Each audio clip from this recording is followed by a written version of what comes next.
Waduh, waduh. Lagi pada sibuk ngapain, Bang? Widih, gercep alias gerak cepat banget nih. Ajak-ajak dong, Bang, penonton di rumah. Jadi nih, fans, kali ini tim Rekam Indonesia lagi mampir ke pabrik es batu yang ada di Palembang, Sumatera Selatan. Wih, tapi jangan salah.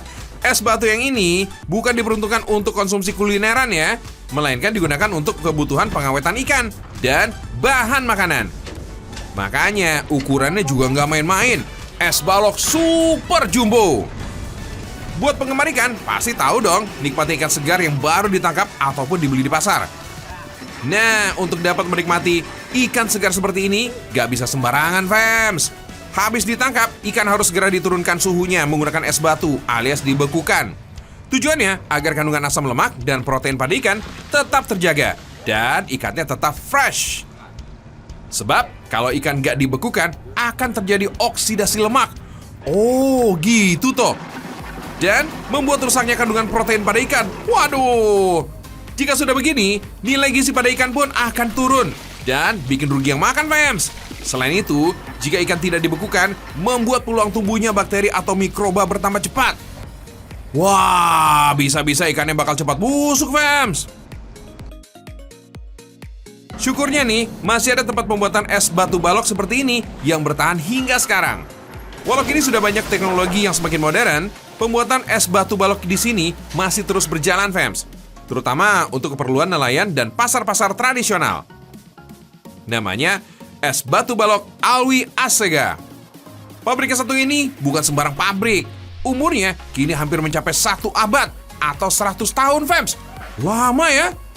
Sebab pabrik yang dimiliki oleh keluarga Asegaf ini telah berdiri sejak 929 silam. Oh my wow! Pada masa kejayaannya, pabrik es batu Asegaf ini bahkan bisa membuat hingga 200 ton es batu per hari. Meski kini tidak sejaya dulu, pabrik ini masih membuat es batu balok dalam setiap hari loh. Mantap! Dari dulu hingga sekarang, di sini nggak ada yang berubah loh, fams, cara pembuatan es batu baloknya. Seluruh alat yang masih ada masih asli seperti zaman dulu. Mesin pendingin dan kompresor yang ada di sini umurnya bahkan udah lebih dari 80 tahun, fams. Mesin-mesin ini didatangkan langsung dari Jerman, Jepang, dan Amerika. Jalur luncuran distribusi es batu dari mulut pabrik ke dermaga sungai berupa talang-talang kayu sepanjang puluhan meter juga masih digunakan nih, fams. Setiap hari, kesibukan pekerja di sini sudah dimulai sejak jam 2 dini hari. Mulai dari mencetak es hingga mengantarkannya ke para nelayan yang telah menunggu di bibir Sungai Musi. Proses pencetakan es berlangsung seharian per kloternya. Meski lama, es batu balok ini bisa bertahan selama 1 hingga 2 pekan tanpa harus dimasukkan ke mesin pendingin. Yang kayak begini sangat membantu para nelayan tradisional nih, fams. Sebab mereka bergantung pada es batu untuk mengawetkan ikan hasil tangkapan selama berhari-hari di laut. Makanya kebutuhan es mereka ini juga nggak bisa dibilang sedikit.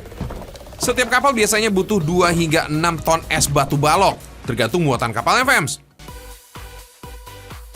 Oh iya, fams, bukan hanya es balok untuk nelayan nih yang dijual di pabrik ini. Buat yang mau beli es balok eceran, di sini juga bakal tetap dilayani kok. Anyway, sumber air pabrik es balok ini menggunakan air dari Sungai Musi, fams. Tapi jangan khawatir, ribuan liter air yang dipakai di sini dijamin bersih. Karena pabrik es ini juga memiliki sistem instalasi penjernihan air sendiri. Instalasi penjernihan air ini udah digunakan sejak zaman Belanda loh, fams. Air dari Sungai Musi yang keruh dengan lumpur disaring dalam saluran berisi batu-batu kerikil beserta sistem khusus hingga menghasilkan air bersih yang layak pakai.